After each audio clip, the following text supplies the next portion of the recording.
and let's go live with the webinar too.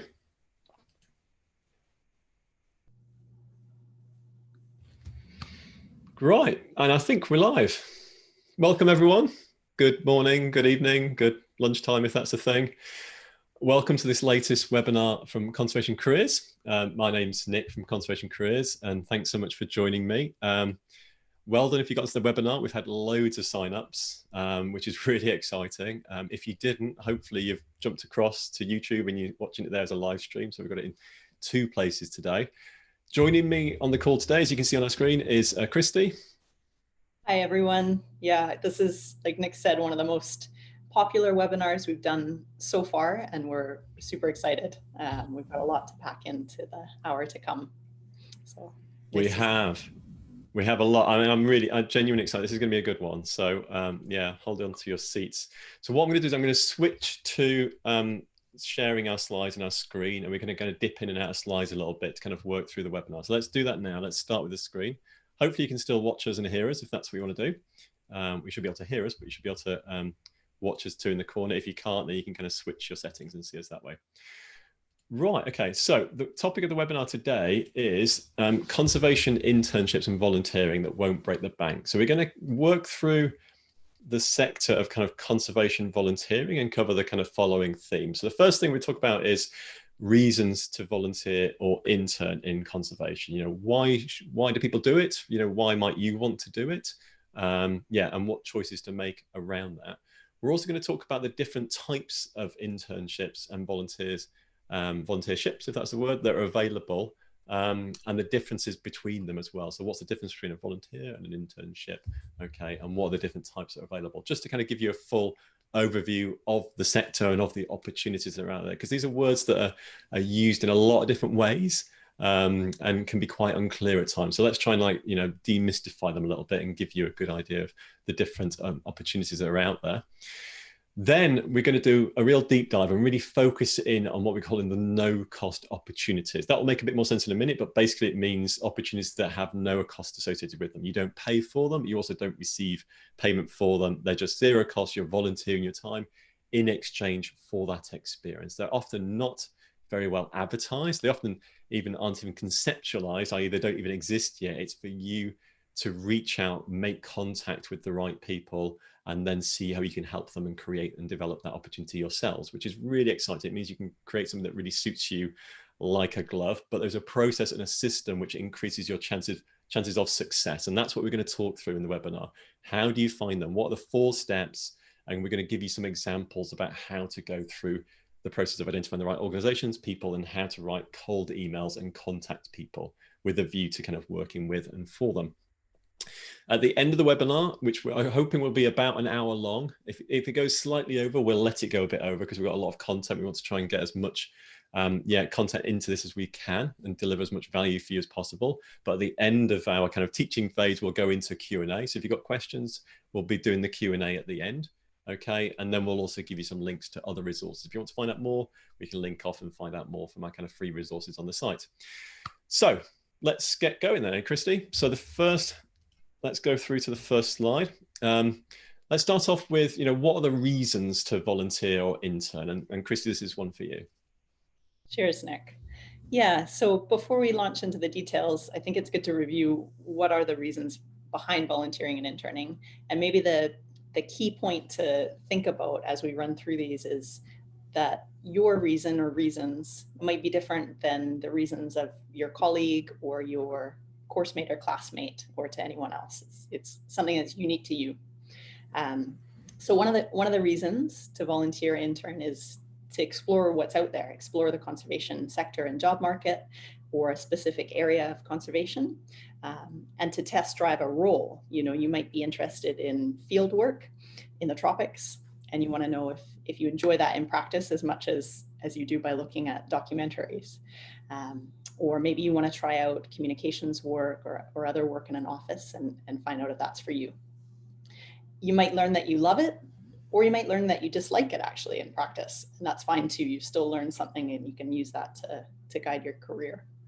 So that's one reason. Another, and a really important one, is often to get experience and to get skills. And that kind of relates to what type of role you're targeting in the conservation sector. And you need experience and skills related to that to become employable. So, you know, that might be GIS experience, or it might be ecological consultancy. Maybe you need project management experience, that kind of stuff. There's lots out there. It might also be just trying to get an understanding of what different contexts in conservation are like. So maybe you want to work in marine conservation in the Caribbean, but you've never been there and you want to see what that's like in practice and what some of the issues around conservation are in practice. And that experience firsthand can really help both inspire, I think, and inform your later career. So another reason is networking. And we know that sometimes isn't everyone's favorite word. Oh, it's a dirty word, eh? But, you know, making connections, building relationships, getting to know people, forming a little community. And that might be with professionals, you know, it might be with potential supervisors, it might be with researchers, it might be with peers that can lead on to anything from future collaborations to, you know, references, or maybe even work, who knows. Fourth reason is, obviously, if you targeted something that's a good fit for you, you should be having a lot of fun participating in it.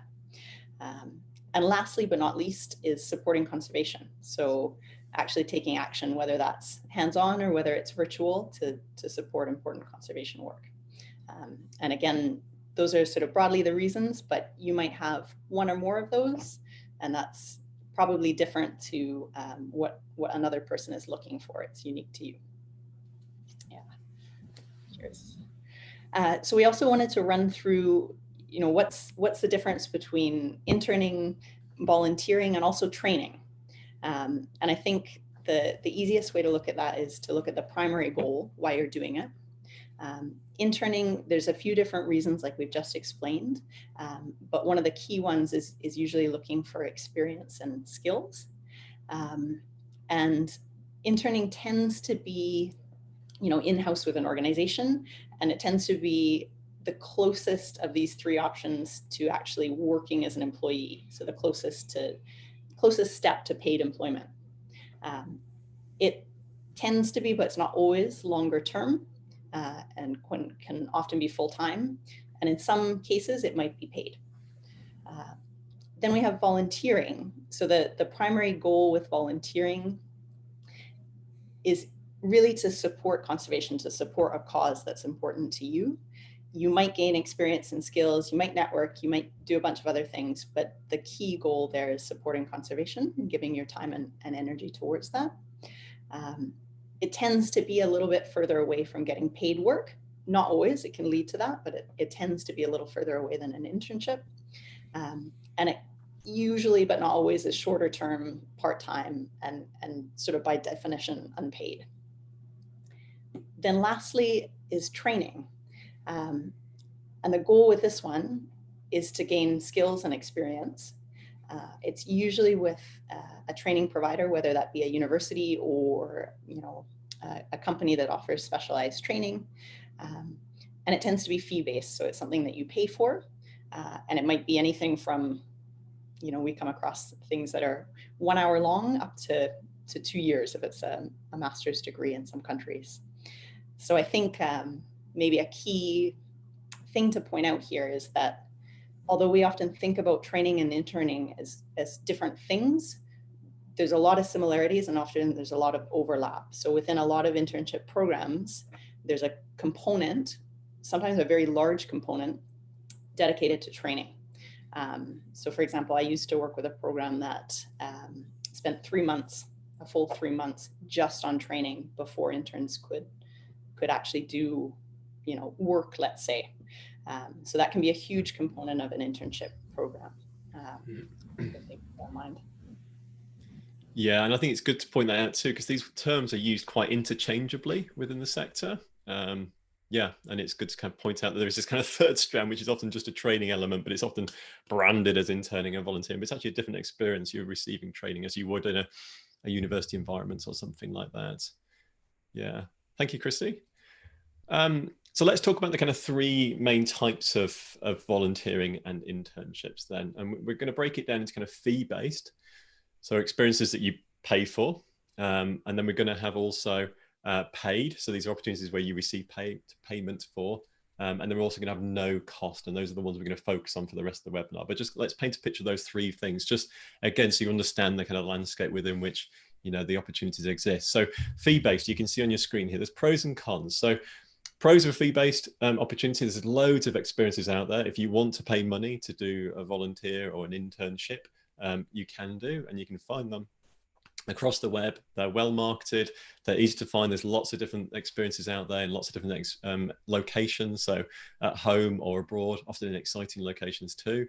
Loads of choice, and therefore relatively also low competition, by which I mean that, you know, when you apply for these opportunities, you're not necessarily competing closely against other people as you would in, say, a job application or another setting. You know, most of them don't have a very stringent application process. So long as you have the money, you know, the opportunity is often there for you.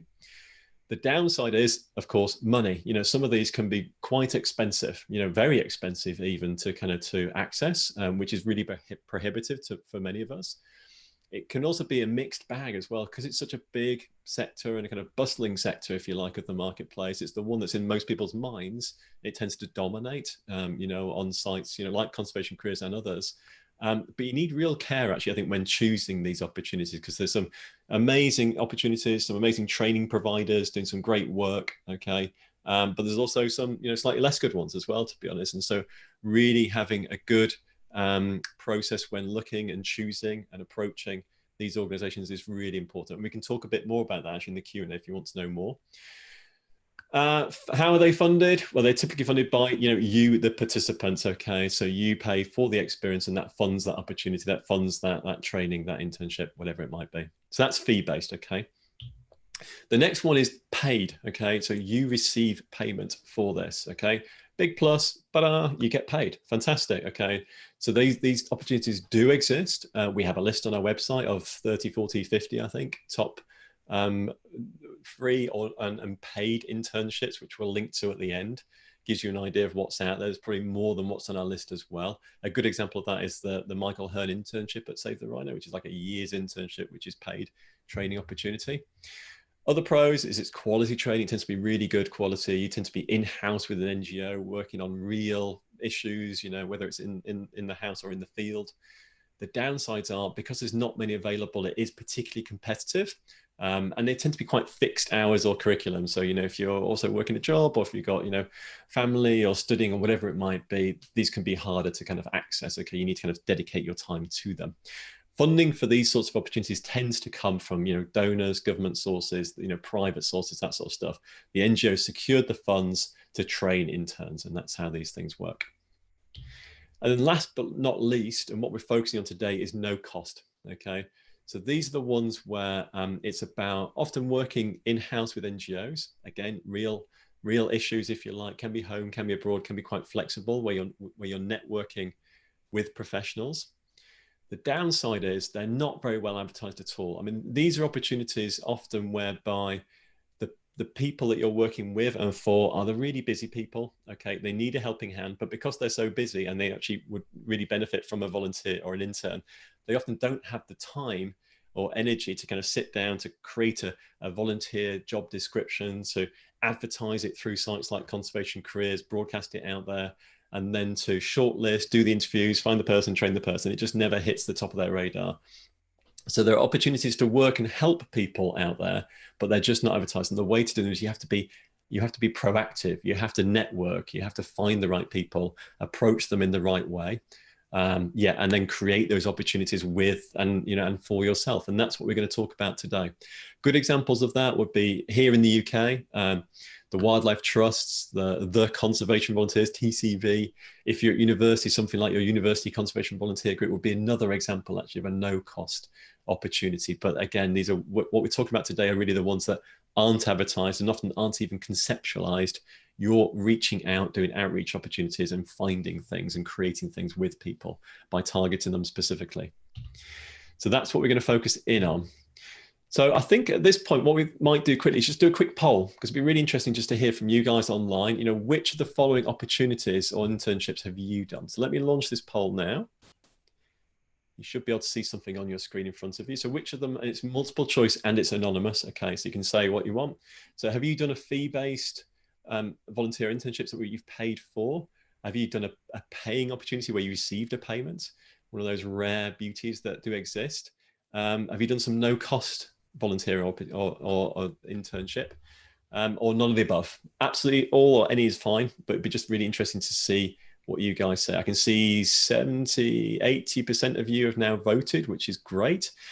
Good to see 102 of you on the line as well. That's 100 plus me and Christy, I guess. That makes the 102. Great. I think we're nearly there. 90% voted. I'm going to stop it there. Okay, I'm going to end the polling and I'm going to share the results.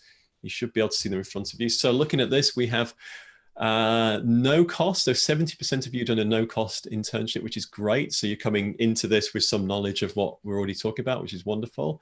9% of you, so 8 of you I can see, have done a paid internship. Well done you. We'd love to know which ones you've done.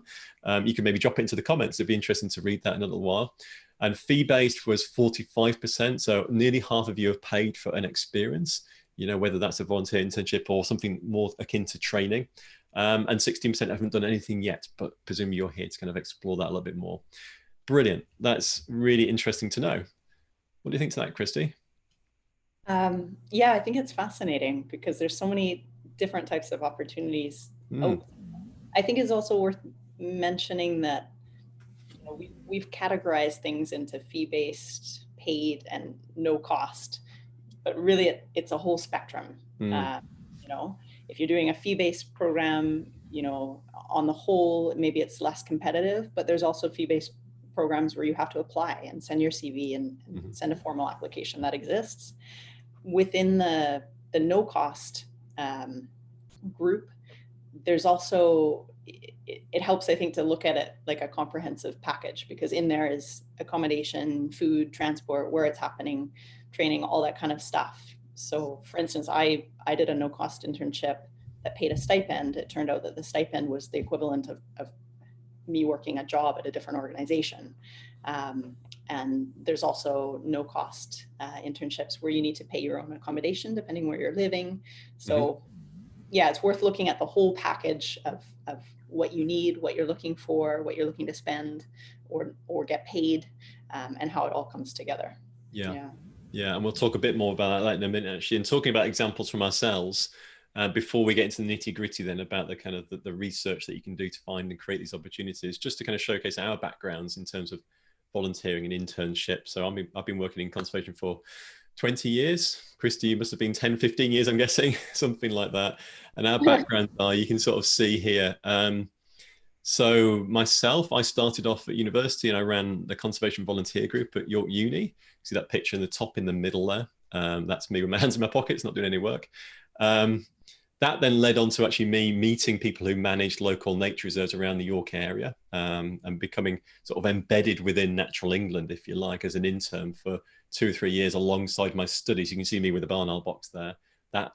So the conservation volunteer led to me to become an intern alongside my studies at Natural England. And then from that actually then led on to doing a PhD on barn owls. You can see the sort of picture there. So I sort of, these things kind of led onto each other, but they're all no cost for me. Okay, so I was giving my time, and in return, I was getting trained and receiving experiences, but there was no cost associated with that. And Christy, you've had kind of quite a varied experience as well within the kind of paid and no cost sectors. Yeah, I've had a mix.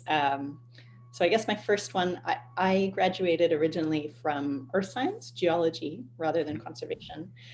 So I knew that, I would need more experience if I wanted to be competitive in the conservation sector. I went looking for volunteer and internship opportunities, in my case, in the tropics. And I found a lot of phenomenal opportunities that had a fee attached to them. And I would have done them probably in a heartbeat if I could have, but at that point in time, I wasn't in a position to do that. So I kind of kept digging beyond that and did a lot of online research over, a period of weeks, and kind of narrowed down to a handful of opportunities that cost nothing or very little to participate in. And I ended up going to southern Mexico, Chiapas. So it's the photo in the top right. And spent 4 months in the jungle in Mexico doing field research, which was, I really enjoyed it. And then it turned into like a series of sort of references and recommendations that helped me get future work, and actually helped me fund my master's later on. So that was a great start. Later on the left, we've classed it under paid because it was no fee, but it had a really significant stipend attached to it. Mm-hmm. So like an allowance, right? Like an allowance, yeah, exactly. So you're paid a monthly amount to support, living and food and all that stuff. But it was really generous. So I did an internship program over 6 months. That was a partnership between a Canadian organization and conservation organizations and research centers overseas. And that's where I learned how to do science communications. So that turned into, sending me to international climate change conferences and all sorts of fun stuff. It led to a consultancy, so actual direct work after it. And it also helped me launch a career in science communications. So yeah, I've seen the question, what organization? I'll type an answer in a second. They don't run the program anymore. It was through the International Institute of Sustainable Development. It's a Canadian organization. At least I don't think they do. It was phenomenal. So I hope they bring it back if it's not currently running. And I volunteered, I interned with the World Agroforestry Center, which is based in Nairobi in Kenya. Mm-hmm. So yeah, that was a great experience. It led on to paid work. It led on to future work with NGOs doing science communications. And then, yeah, a couple other experiences. When I did my master's, I volunteered part-time for an organization called Ecotourism Australia, which led to paid work also. And then last but not least, about 6 years ago, I volunteered for Conservation Careers as a Conservation Careers blogger.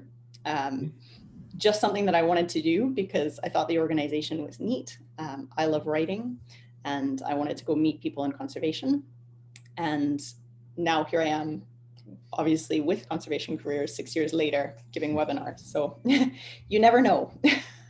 Yeah, and I think the recurring pattern there is like everything seems to have led somewhere else. I mean, there's no guarantees in life, but like one step led to another, and things kind of deepened and experiences continued. So yeah, hopefully that is helpful just to hear our backgrounds briefly around that. Also, I just wanted to point out too, neither of us actually paid for any of our volunteer or internships. I didn't have the cash when I was a student, and but I guess if I did and I wanted some specific experience, that was there. My wife did. She went to Coral Key Conservation in Honduras and Malaysia, where she did kind of marine-based internships. Loved it, and then led on to become a marine biologist, a marine conservationist, as she is today, actually. So it did help her also, just to give an example from the kind of fee-based end of the sector. Right, so let's move on. Let's get into the nitty gritty then about how to kind of find and secure these kind of no-cost internships, for yourselves. We've got 4 steps we're going to walk through, as you can see on screen. First step, just to sort of orientate yourselves a little bit. First is, be clear what training or experience you need.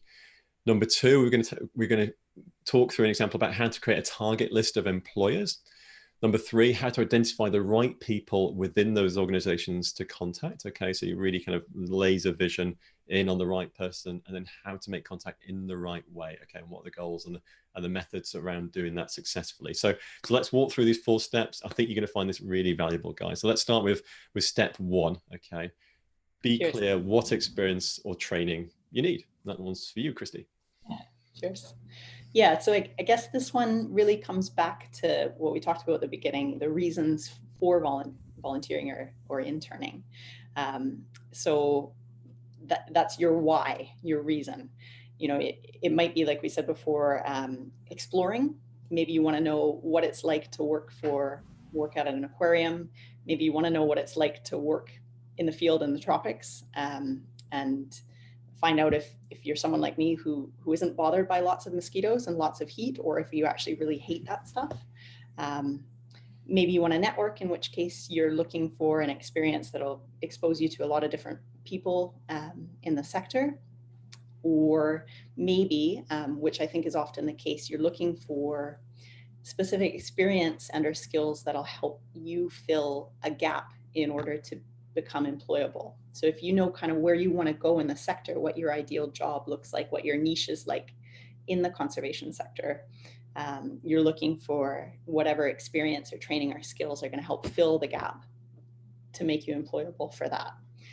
So, you know, like we said before, it might be GIS, it might be communications or social media, or it might be project management or consultancy, any number of things.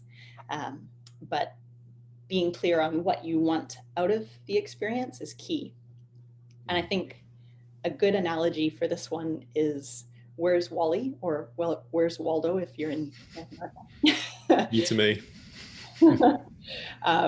You know, there's a million, not a million, but there's a lot of internships and volunteer experiences out there, far more than you can see just looking online at a glance. And if you start looking without being clear on what your why is, you're probably going to get lost and not find one that's right for you. Whereas if you can really identify what you're looking for, you're going to have a much better chance of finding good opportunities and kind of evaluating them against your criteria, let's say, that's specific to you. Yeah. So if you know where you're going and what you want, great. If you're not sure yet, we have resources that can help with that. So we have a video training series that explains that idea of finding your niche in the conservation sector.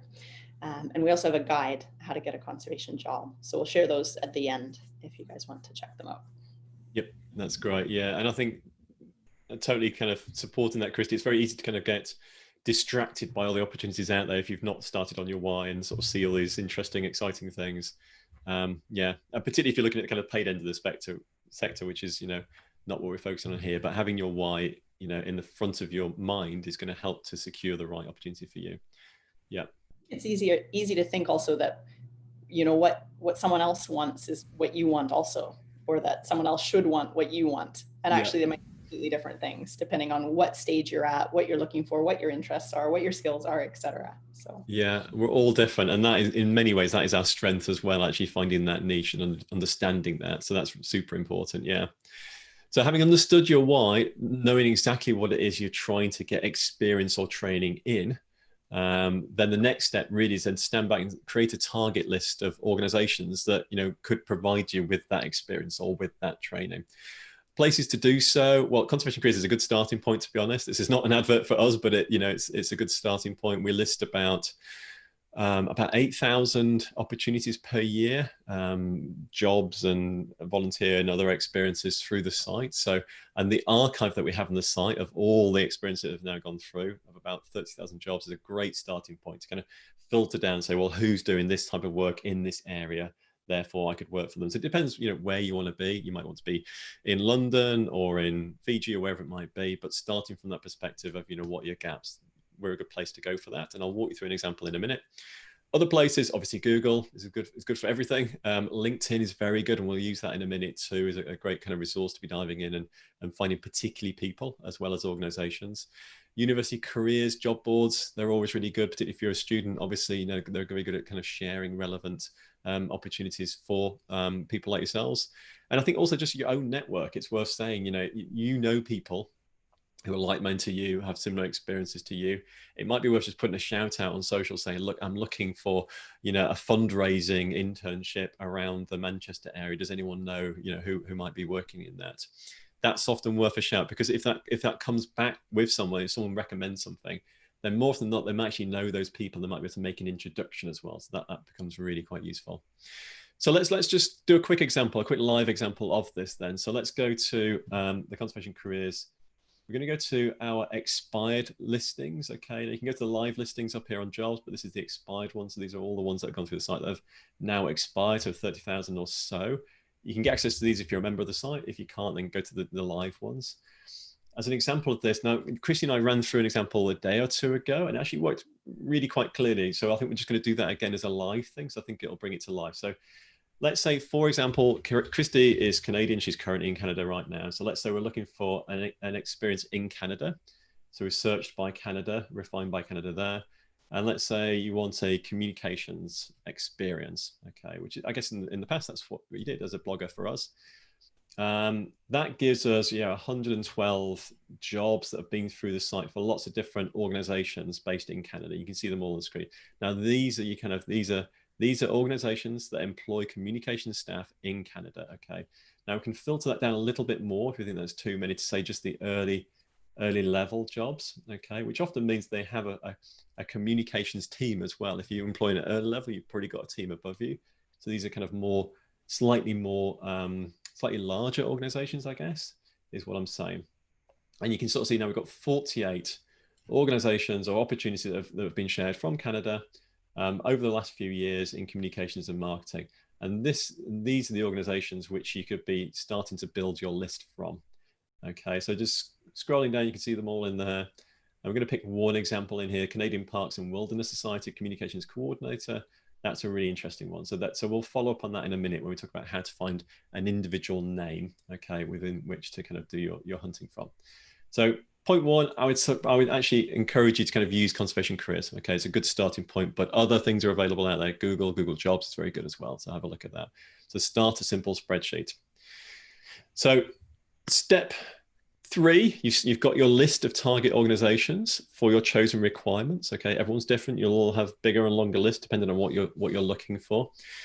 The next step is to try and identify the right people within those organizations to target, to kind of cold email, to cold contact, and start to kind of make contact with. What you're looking for really is their name, their job title, their LinkedIn profile. Most people have one nowadays, so that's really useful because it gives their background as well. You might find that in the notes bit, you might put like links to their staff profile on the website, that sort of thing too. And then crucially, you want their email. Okay, so name, job title, LinkedIn profile, email, and then any notes you might want to capture too. Just a simple spreadsheet will capture that. So let's do that. Let's do that. Well, you can do that in a few places. So LinkedIn is a great place. You'll see in a second. Staff websites, staff web pages on their website is really good. Google, as always, kind of goes without saying. Your own contacts on LinkedIn is going to be really useful. I'm going to show that in a second too. And also social media. I mean, places like Twitter, it's quite easy to kind of filter by employees of a certain organization from their Twitter handles or their descriptions. You can find people that way.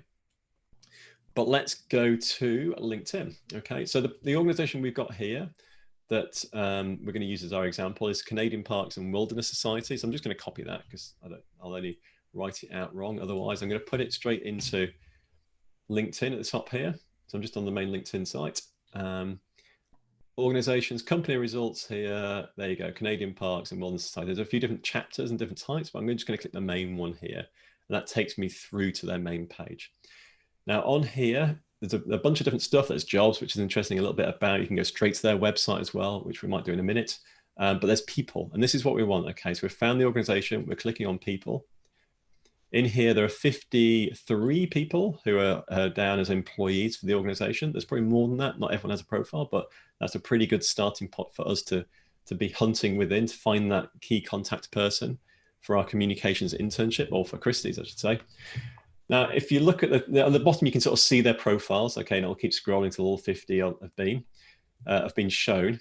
But what you can actually do is filter down at the top here in this little area here. So where they live, where they studied, interesting information, might be relevant to you, what they do. And this is really what we want. So we want the media and communication people because we want a communication opportunities. We want the people who are working in this area. So that's really useful. I can click that now.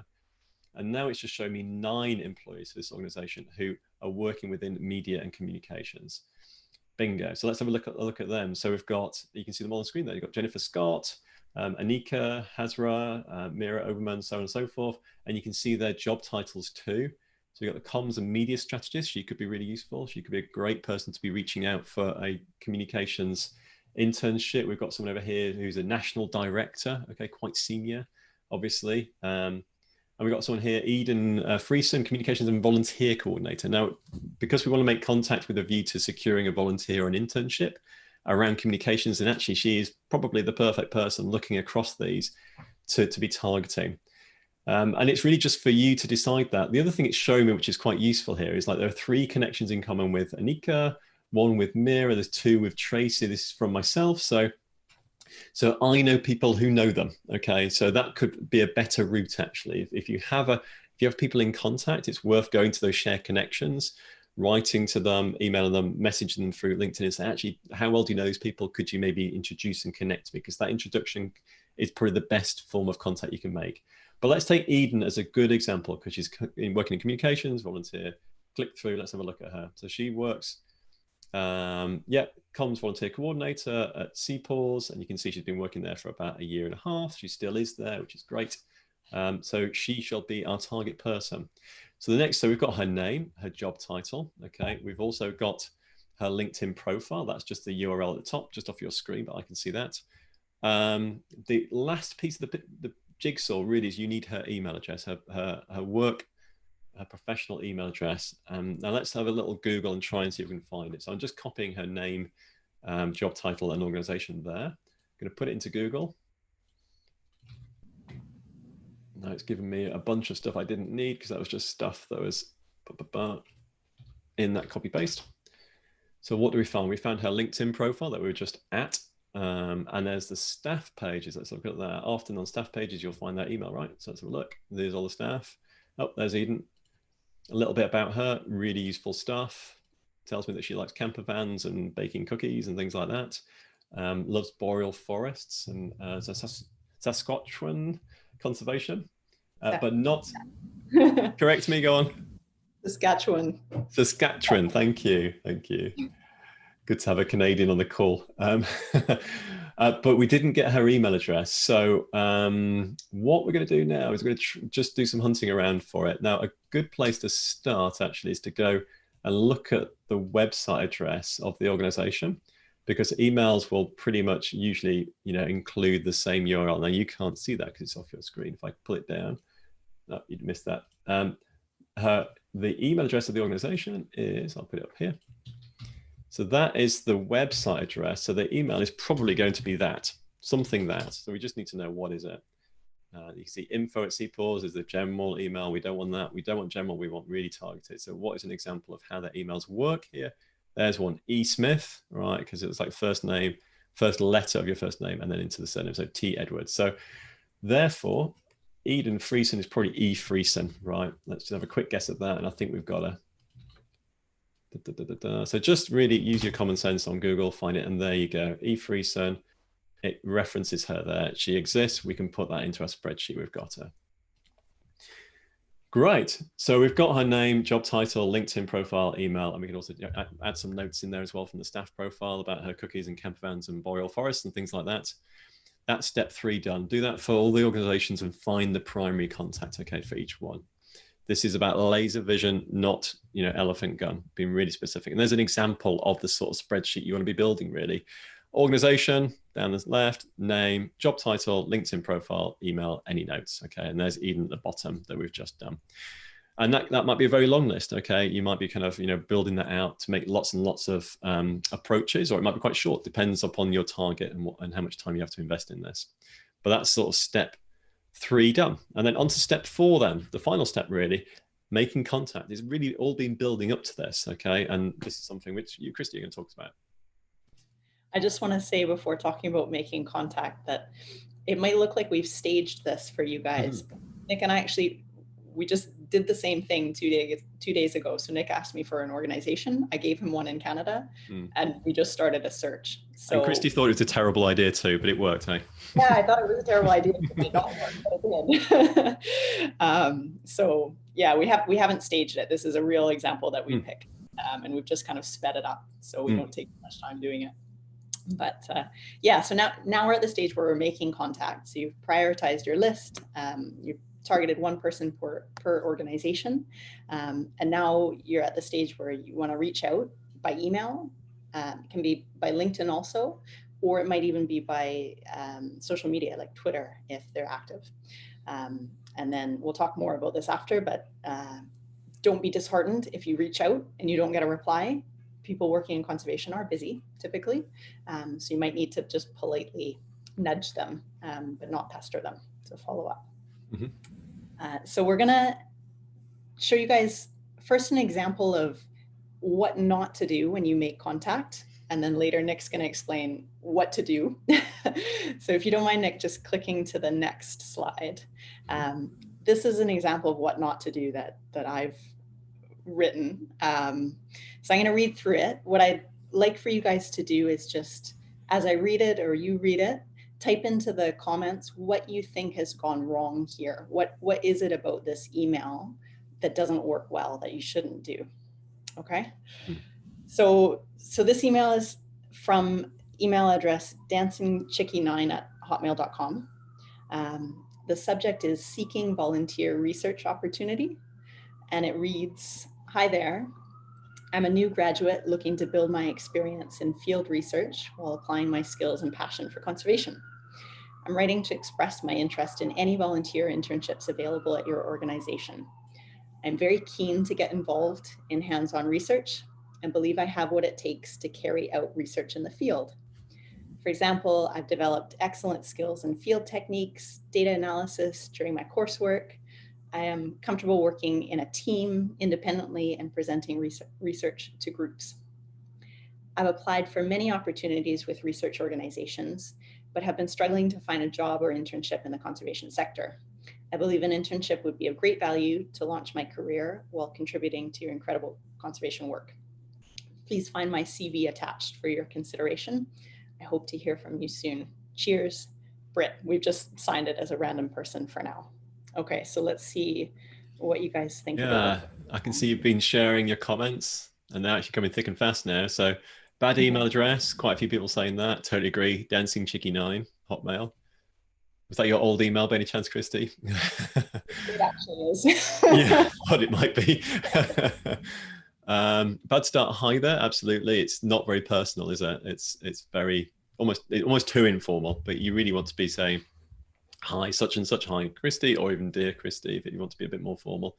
Very broad terms in terms of what they want. They should be more specific. Yep, absolutely. Yeah, it's too casual. No examples of skills sounds selfish. Totally agree. Yeah. And there's loads. I'm going to be here for a while if I read them all out, but it looks like you've spotted quite a few of the issues. I think superficially, it looks good, doesn't it? Broadly speaking, it looks okay. It is the sort of email that gets sent a lot.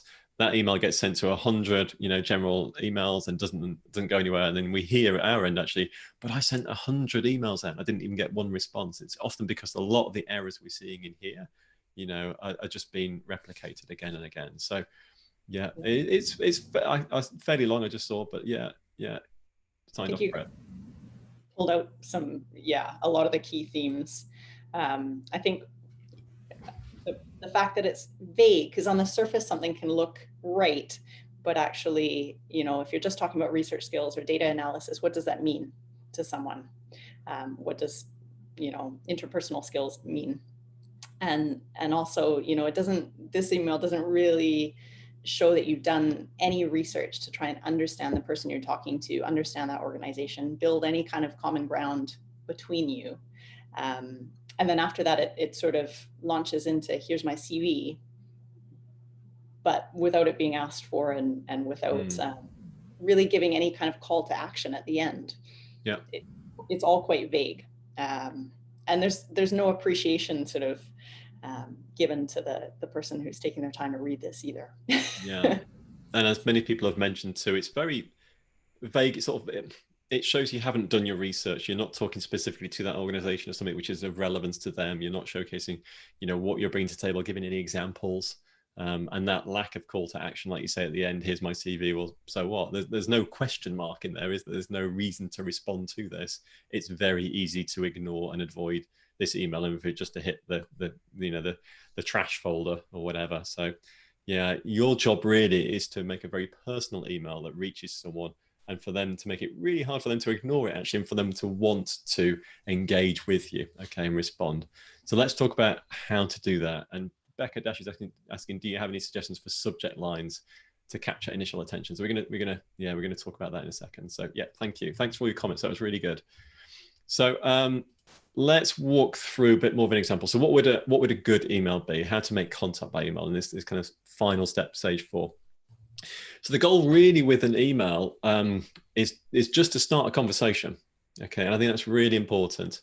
Yes, you're trying to secure a volunteer and internship, but you don't necessarily want to go straight in with that, even possibly in the first email. You're just trying to engage, start a conversation, even build some rapport by email with a view to really trying to have a phone call, a Skype, an email, a Zoom or whatever, and actually start to explore and develop an opportunity together. Okay, so on screen you can see a couple of wedding rings, and it's the old analogy, I think, you don't ask someone to marry you on a first date. Okay, and it's the same in this sort of contact. This is cold calls. You've got to go really slowly, show you understand them, show you have value, how you can bring, and then explore what you can do to help them. At the bottom line, that's what you're trying to do. You're trying to help them and trying to figure out how you can best help them. So start with an email's best. Don't call them out the blue. These people often, and they wouldn't appreciate that. So start with an email. You can do messaging through sort of LinkedIn and maybe Twitter, but I'd still recommend, I think, email in the first instance. LinkedIn, if you're already, in contact with them through LinkedIn, if you have a connection with them, then that's great. Twitter just seems a bit, if they're really active on Twitter, this specific person, you have a good idea that they might therefore be responsive there, then great. Otherwise, I would just go to email, and Facebook and Instagram isn't really going to cut it here. So email in the first instance, unless you have a really good reason, to use LinkedIn or Twitter. What should it look like in terms of the kind of structure of an email? Well, you want to be fairly short and punchy. Quite a few said it was too long. It was quite long, but you don't want to be too short that you're not getting enough information in there as well. So keep it as brief as you can. 3 or 4 short paragraphs is probably about right. Think in terms of like telling a story. So beginning, middle, and end, I think is quite helpful. So in the beginning, you want to make it quite personal. You want to keep it fairly light and friendly in tone. Okay. I wouldn't put any humor in there. It can go wrong, in an email, particularly if you don't know this person, which you don't. So just keep it personal, light and friendly. Show you've done your research by trying to reference something really timely, which is of interest to them, something perhaps they're talking about on their website, on their social media, something which is really relevant. In the middle, you really want to kind of spend most of the email then talking about your relevant experience with an example or two, if you can. Okay, and then providing suggestions about how you can help them with something specific, of importance to them. And I'll show you an example of this in a minute. So, if you want to do help do like a fundraising internship, okay, then off the top of my head, then, find some fundraising that they're seeking, some funding that they're seeking to secure, a campaign they're running, a project they need funding for, okay, and then talk about how you might be able to help with that fundraising drive specifically. What might you do? Make their job easy, okay? Just so you land in and go, yeah, you understand my problems, you understand my needs, and you're offering a solution to help me. Mostly job done. I like this. That's where you're trying to get to, okay? And then try and end with a clear question, a clear call to action. Again, the goal here is just to make contact and to get a response, okay? It's not to get a response that says, yeah, I want you to intern and start next week. It's just a thanks for your email. It's very thoughtful. I'd love to have a follow-up discussion with you about that. That would be the ideal response, I would think, ideally then moving to somewhere we can build more rapport, like, through Zoom, Skype, whatever, but not always. You can just keep it in email also. So that's the kind of the bones of a structure and what you're trying to achieve. Let's walk through then an example then as we sort of start to wrap this up with Eden, back to our friend at Seaport. So Eden Friesen, who's the communications and volunteer coordinator. Our goal in this example, or Christy's goal as it would be, is to try and secure a communications internship. So we've done our research, okay, that spreadsheet gave us the information we needed. I've done a little bit of background reading around her. I actually did this today, so I gave myself about 30 minutes to do a bit of background reading about Eden, okay, and then try and craft an email as best as I could that would be like a cold calling outreach email to her. What do we know about Eden that might be relevant? Well, she likes boreal forests, okay, which is what Seaport's trying to conserve. They have offices across Canada. This is just reading about trying to find something that's really timely and of relevance to them. Well, apparently they're all working from home right now due to COVID, as we all are. Okay, but that's on their website and their CEO's talking about that. That's interesting, very timely. They've also just released their 2020 parks report, showing that COVID pandemic, revealed the critical role of Canada's treasured parks and national areas. Again, really timely, really relevant. As the communications person, she's going to be all over this report, I would think, having helped to prepare and to promote it. So it'll be in her mind. It'll be really relevant to her also.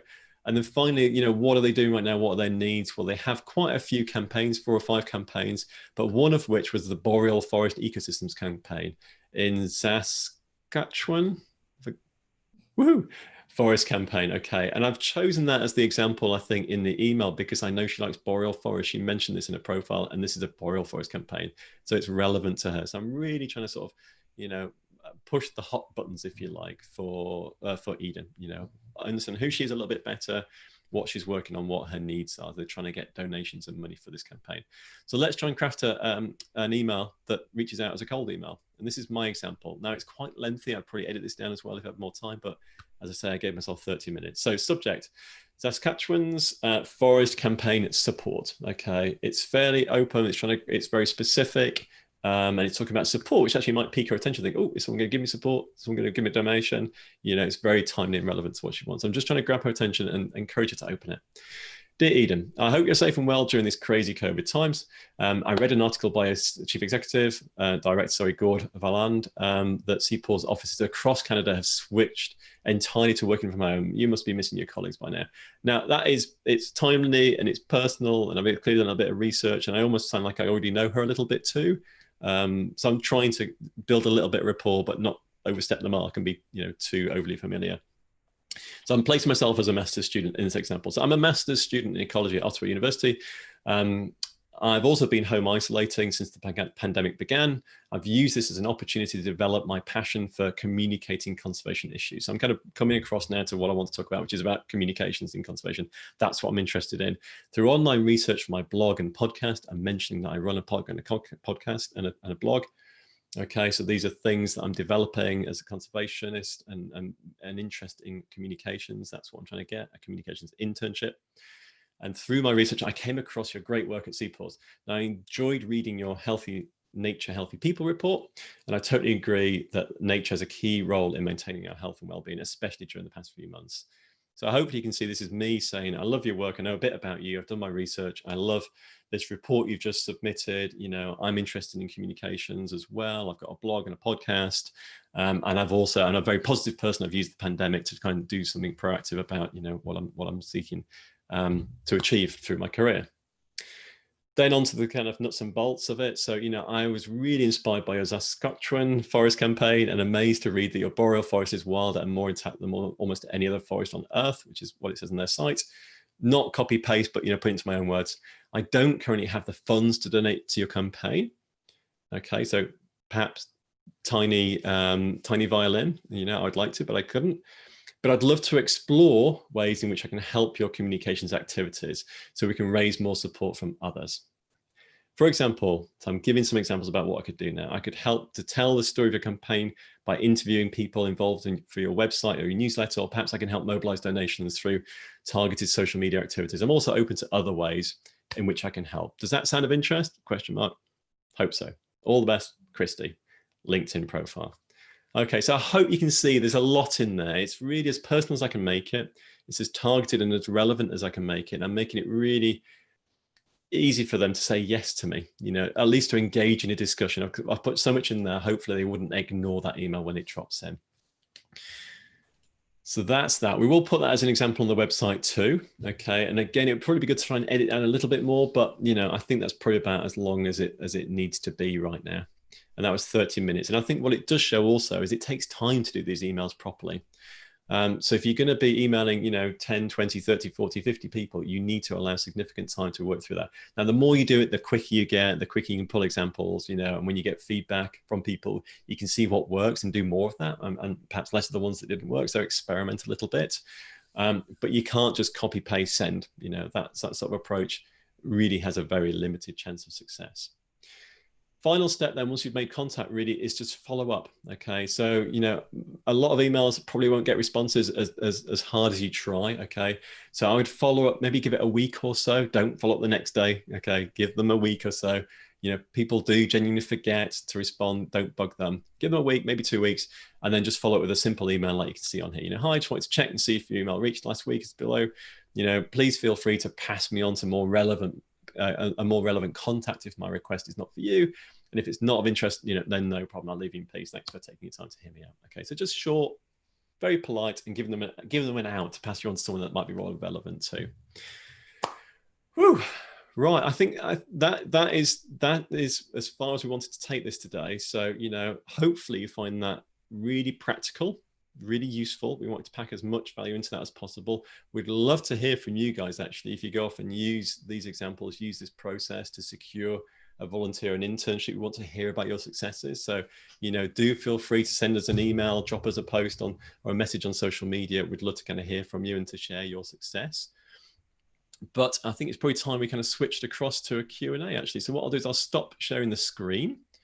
Okay, and we'd love to hear the questions from you guys. So in Zoom, you should see a Q&A button. If you can use the Q&A button, okay, then we can kind of jump into that, and we've got 5 minutes to go according to the hour, but I'm more than happy to run, you know, beyond the hour. So let's give ourselves at least 10 minutes of questions. And if we're still going, we'll extend a little bit longer than that too. So so use the Q&A, not the chat. Okay, that would be cool. So we've got one question in there already. Okay, so I'll share that now with the group.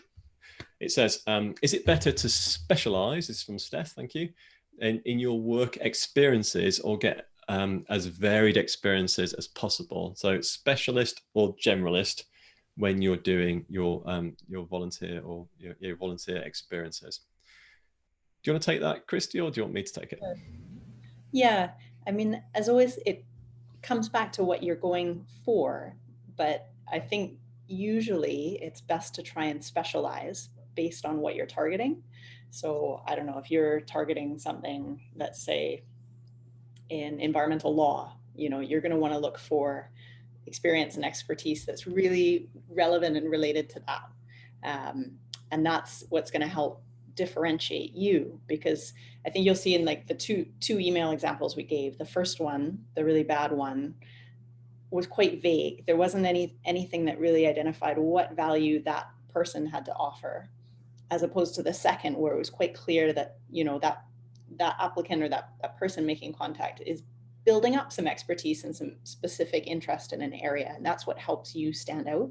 So a lot of times people think, you know, it's so competitive, and it is, but part of that's because I think if you don't identify what makes you unique, and also what unique kind of experience you're after, then it's easy for, you know, everyone to kind of get lumped in together, and you actually want to differentiate yourself. Yeah. However, that's not to say that varied experience isn't useful, because you can pull, you know, like I've pulled skills from dancing and teaching dance across to things that are related to science. You just never know what skills you can use in different contexts. But I think, yeah, I don't know if you have anything to add to that, Nick. No, I just totally agree, really. I think a part of it is, it depends, you know, why, the why, like why you're volunteering. If the why is because you want to explore the sector and try and use it to find your niche, then you might want to try lots of different things, you know, and figure out, I didn't like that, I like this, okay, and use it as part of your exploration of niching down. Niching down really does increase your chances of success in this sector, as it does in any, but, you know, conservation is a competitive sector, you know, and the analogy I use, and I'd encourage you to look at the free video training course, because we talk about this in more detail, is like, if you're going to the Olympics and trying to secure a gold medal in a competitive arena like that you can either be a generalist and go for every event, or you can be a specialist and go for one event and really kind of, you know, double down on that. If you go for the generalist, you're always going to be up against people who have specialized. You know, they've chosen the event that's right for them, so choosing a job that's right for you, you know, and then they've become really good at it through training and, you know, and experience. And it's the same, you know, it's the same in the job hunt, and it's probably the same, you know, through internships too. You're trying to specialize and find the sweet spot for you personally, and everyone's got a different sweet spot. So by specializing, it gives you the best chance of being competitive at the end. And really, for that, you need two things. You need to understand yourself really well. What do you love doing? What you're great at doing? Bring those two bits together. And also, you know, what's the job market? What are the opportunities out there that you might be able to bring them together? From that, you can identify the gaps, and then you can fill those with relevant experiences or training, whatever it is you might need. Brilliant. Thank you for that question, Steph. I hope that helps. I can see other questions in here too. I don't know if you can see them too, Christy, but next question, I'll just go down to the next one. So Belinda, thanks for your question. Is it, let me just answer this live so you can all read it too. If it is a small organization with no head of volunteering or a relevant person listed on LinkedIn, is it appropriate to contact someone more senior? Yes, I think would be my response to that. We just got lucky actually with CPAWS, and that genuinely was the first example we ran through the other day. And I think it just showcased how it works. It just happened to be a communications person that also was a volunteer coordinator. So it seemed the perfect person to be reaching. But actually, when we were looking at 9 people, we could have gone from almost any one of those 8 or 9 people and chosen someone else. There was a director there too. So, choosing what level to focus your emails at is an interesting question, and a little bit of trial and error might be. I'd be interested to hear what works well for the audience. Actually, I wouldn't necessarily go for the CEO or even the director, but I wouldn't also go at the very entry level.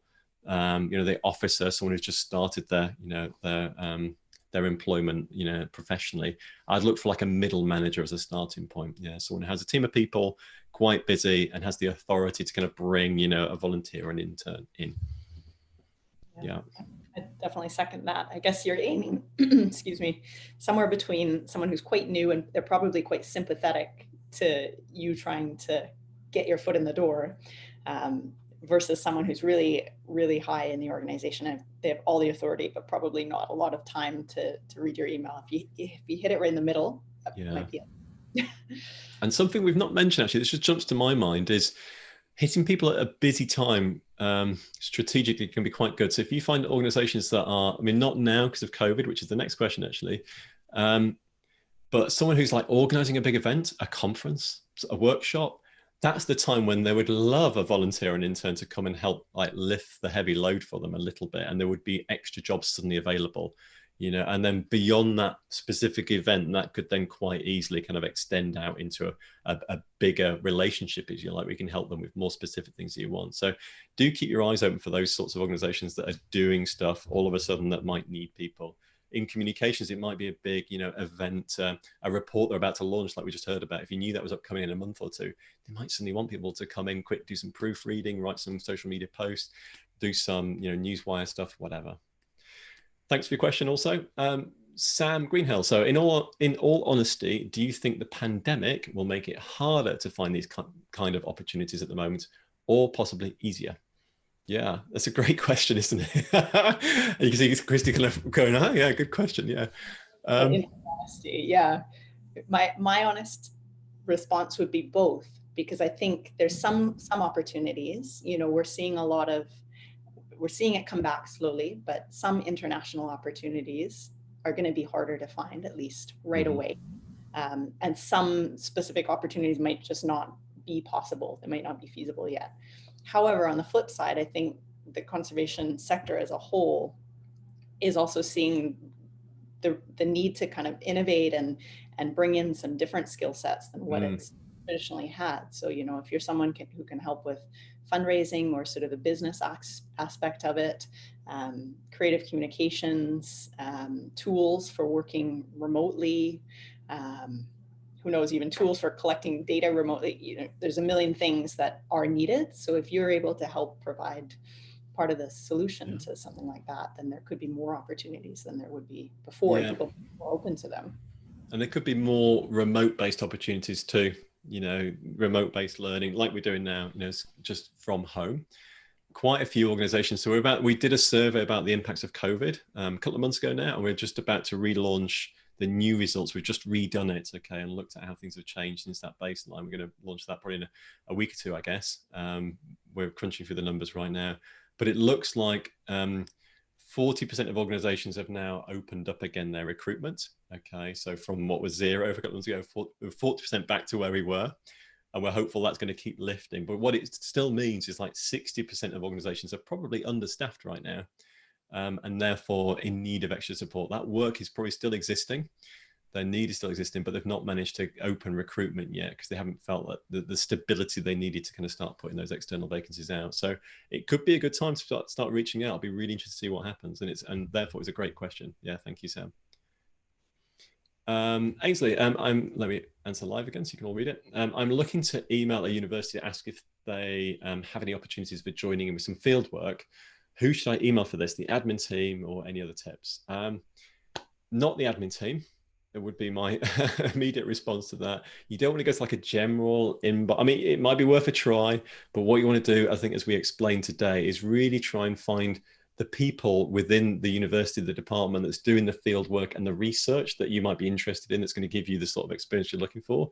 So look at their staff profile, look at their PhDs as well, the people who are actually doing the active research out in the field. Read around and then find the specific names of people and then approach them using the sort of method we talked about today. So find that guy who's studying barn owls, reach out to them and talk about how you could help them. Okay, I think that's got to be the way forwards. A generic email will probably just get lost in an email admin box of people who don't really understand the field work of the department. They're the administrators, they're doing totally different work. Yeah, I guess if you got stuck and you searched and searched and you couldn't find that specific contact, you could always email the admin team really briefly and explain and ask. Ask who to ask. Yeah, and we did a podcast with Professor Bill Sutherland from Cambridge Uni a year or so ago. You can find it on our website, where he explained what sort of emails he likes to receive from people with regards to doing like different research topics. And he was really good about that. So it's worth listening or just reading the transcript of what Bill said, actually. It was very practical advice from the kind of academic context. Jenna, great talk. Thank you very much. I was just wondering if you know of any online opportunities, paid or unpaid, you're not picky at the moment, or if you have any advice on how to find some. I was supposed to be traveling to volunteer right now with COVID, but I could not. You'd like to do something with your free time. So you're looking for online opportunities, paid or unpaid at the moment. The opportunities that we know of right now are just listed on our website. We don't keep any in our back pocket. Any good ones that we find, we list freely through the site. So if you want an online opportunity, I would just jump in and have a look. I could. I'm going to drop a link into our chat box right now. There you go. That'll have you just done that too? Oh, you done that on the podcast. Thank you very much. There you go. So we're answering that one too. So you can jump into that link and have a look and crash around. Off the top of my head, I can't think of any. Can you think of any online ones just off the top of your head, Christy, without? Not a specific one, but we've definitely listed some recently. Yeah. And again, I mean, it comes back to sort of what we've been talking through. There's, even if it's not listed, there's all the opportunities in the world to go and create one for yourself. So if there's an organization that you're keen to get involved with, and you can identify the right person and kind of have an idea of what you might be able to contribute, then you can probably create one yourself. Yeah. And people that... There's some online volunteering too, and sort of some online experiences that organizations have created because they can't bring volunteers physically to their site. So they're trying to offer a similar experience virtually. So there's some of those also. Yeah. No, that's great. And Fuse EcoTier, they're doing like virtual internships. GVI doing virtual internships too, off the top of my head, remembering a few now. I think Paradise Interns might be also sort of friends of the show, if you like. That's kind of comms and marketing stuff. I think a lot of the experience providers where you pay have had to move to online, in the last few months. So I would go and find them and look at their websites, and I think you'll find opportunities in there. Yeah, I've got another one here. So Jana, we've got lots and lots. We'll run for another maybe 5-10 minutes tops, and we'll get through as many as we can. Jana, I'm 31 years old. You've lived all over. You've no relevant experience to show in this field, but your passion for years has been to work with wildlife in Africa. What are the chances of me getting a spot there without having to spend thousands of dollars for a program? How long? It's hard to say. Your chances are fantastic, because I don't know you specifically. But I think what we laid out today in the process we talked about is the process to go through for this. So if you really want to work in Africa, for instance, then actually you can filter down, by Africa, see who's working, find organizations that really get you excited doing the sorts of work you'd like to get stuck into, do your research, find the people, and make these sorts of outreach opportunities, because, they might already exist, in which case you can find them. If they don't, you can create them, by kind of contacting people through these ways. I also think it's, it's rare that you have no experience and no transferable skills that are relevant. there's usually always something that you can contribute that's come from another sector or a different background. So it's worth looking at that too and thinking how that might be applicable in conservation, if it's a skill that you enjoy using and want to use. Yep, absolutely, yeah. Just a quick one. Emily, how did you get into conservation volunteering at York Uni, Nick? So I studied biology there too, so you're going to enjoy it. Good luck. I just joined the York University Conservation Volunteer group, which was the best thing I ever did by far.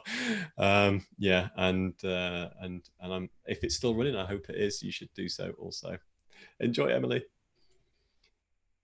Megan, as a career switcher, I wonder how you would advise fitting in the time to do a volunteer role. Would companies expect you to be free to volunteer or understand you also have a current job? Megan. I can maybe take this one. So as an example, when I did my master's, it was a master's. So in Canada, we have 2-year masters. This was a master's compressed into a year. That for us as Canadians seems like a lot of work in a year. Anyway, the point is it was busy, but I carved out enough time to volunteer with an organization called Ecotourism Australia. So I just volunteered part-time sort of during and as I was finishing my master's to try and fill a gap in my master's. And that was fine. We just sort of worked out what the time commitment would be. That would work for both sides. And that was one of those opportunities that for me was a volunteer role that turned into a paid role. So I don't think you always have to be available full time. I think there's lots of different options. If you can spare, a day or a few hours a week. Yeah, I totally agree. So I'm just looking at the time. We'll maybe answer, I'm going to say 3 more, if that's okay, just for time's sake. We've got quite a few unanswered questions here, so I apologize if we can't get to yours. I'm going to try and pick one that's quite different to the ones we've already answered and just scroll through a little bit. One here from Jonathan Luke Grocott. Would you recommend a similar email template when searching for PhD applications? I'd definitely go and read or listen to the Bill Sutherland podcast, which I saw Christy you dropped into the chat box, because he references it specifically. He said, for PhD applications, he liked to receive a good outline as the sorts of ideas the person has, the sorts of research they want to do, which is obviously relevant to that particular supervisor. You've chosen them to email them for that particular reason, which I think is exactly the same principle which we're talking about right now. Find the right person and explain, what it is, give examples of what you'd like to do with and for them and how you're going to help them. So same thing, but I think you need to be coming at this from the more academic. This is the research I'd love to do and how it kind of fits in therefore to what you're already, involved with it as an academic supervisor. But again, keep it short, keep it relevant with a view to just engaging and getting a response and leading out from that one. I don't know if you can see the questions, Christy, if you want to pick one, or I'll keep going down. Yeah. I just lost. There's one here from Hannah. Are internships typically only available to current students? I don't think so necessarily. I think it's kind of like, if you're going to do an internship or volunteering, it's a commitment, right? And say you're going to do one abroad, and it's a challenging one. Whoever's putting that program together usually wants to know that you have some background in conservation or that you're motivated enough to stick with it and do a good job. So if you can kind of show that you're motivated, that you're capable, that you're committed, then in a lot of cases, not all, but in a lot of cases, that's just as relevant as having a university background. Mm-hmm. I hope that answers the question. Yeah. Let's make this penultimate one. So this and one more. Ben, I saw that you said to not include your CV in an introductory email, but I've been previously told send it and to save them asking for it. Do you think that adding a CV would make it more likely to or put a potential employer off? And I guess is your question. So we thought around this a little bit. We've also asked advice for someone who does this sort of almost professionally, really. And his advice was not to put the CV into the opening email. I think, as you saw in our example, like we signed off, all the best, Christy, and then the LinkedIn profile was there just as a link. It's almost like if you want to find out more, then here's a LinkedIn profile, but it's not like an attachment that sits on it. It's sort of I guess it sort of like elevates the status, and really remember the goal. The goal is just to get a response and to start, a communication with them. It's not necessarily trying to secure the opportunity, in the first instance. It's about dialogue, and they might come back and want a little bit more information. In which case, brilliant. You wanted them to come back to you. You wanted you to be quite hard to ignore, okay, and to kind of pique their interest, and that's one way of doing so. So I would encourage you, as an experiment, I would say not to put your CV on, okay? But using your LinkedIn profile, there's almost unreferenced at the end. If they want to find out more, I think that's quite a good way to go. Thanks for that. And then last one, do you want to pick one, Christy? Sure. I'm gonna pick a slightly controversial one. There's a question here from Megan. Do you feel that some volunteering and/or internships abroad take jobs away from local people? Just interested to hear your thoughts, as I often feel conflicted applying for these. I think it's a fair point to raise. From my experience working abroad and interning and volunteering abroad, I think it really depends on the organization and the program, because a good organization will be working in partnership with local people. So they will be creating opportunities, probably on the whole, more opportunities for local people through whatever programs they're running. So I think it's about asking questions of the organization and doing your research to kind of see how they're working with local people. If it's done well, it should be supportive, or at the very least, it shouldn't be taking anything away locally. Yeah, absolutely. And it's a good question, I think, to end on there as well. So huge thank you for everyone for joining us. Well done. The vast majority are still here that started at the beginning, which is wonderful. Well done for jumping in. I say we were oversubscribed for this. So if you get into the Zoom, brilliant. Thank you for your engagement. Thank you for the polls, the comments, the questions. If you're watching us on YouTube, hi guys, I hope you enjoyed this too. The recording will be shared very soon as well, so you can watch it again, and those that missed can watch it too. We'd love to hear from you guys. Okay, so if you do have some successes using the strategies and the techniques we talked about today, please do share them with us. We'd love to hear them. It makes our day when we hear about these sorts of things. That's great. Christy, we do have some resources we wanted to share as well. Shall I just share my screen? Just to go to that, yeah.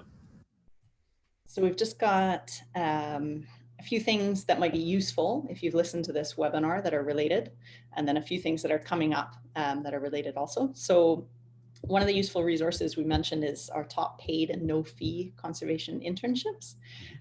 So that's by no means an exhaustive list of everything that's out there, but it's a few really great ones. So that's a useful resource if you want to get started looking for internships that pay or that don't have a fee to participate. And we can drop the links into the comments here. Another is an article we have. It's what we call an Uber guide, how to find the best conservation internships and volunteer opportunities. And that sort of walks you through step by step what to do, what to look for, how to evaluate an internship or volunteering opportunity to find out if it's a good one, all that kind of stuff. So we'll share a link to that too. Thanks, Nick. Good. And then last but not least is the free video training that we mentioned earlier. So it's a 3-part series called How to Get a Conservation Job. And it basically compiles all of the best advice we've got from talking to professional conservationists and from working in the conservation sector about, what is the key to getting into the sector? How do you do it? So that's super useful. And then we've got some stuff coming up that we're pretty excited about. One that we're going to launch really soon is called Celebrating Diversity in Conservation. So we recognize that obviously the more diverse sector we have, the better job we're going to do at conserving wildlife and habitats. So we're featuring careers advice from professional conservationists all over the world. Our goal is to eventually cover and showcase advice from conservationists from every country. It's a big goal, but we'll need your help to get there. So keep an eye out for that on our website and social media in the next couple of weeks. And then we're also working behind the scenes to expand our listings of experiences. So that's things like interning and volunteering and also expeditions, as well as conservation funding. So we're aiming big, and we're going to try and we're basically going to try and pull all of the opportunities that exist out there and put them in one spot. So again, we'll need your help with that, but I think that's going to be a super valuable resource for everyone who uses our site. And then last, we know that the topic of internships and volunteering, and if you should pay, paying for those kind of experiences is pretty controversial and pretty important in the sector. So we're going to host a panel discussion in September, I think.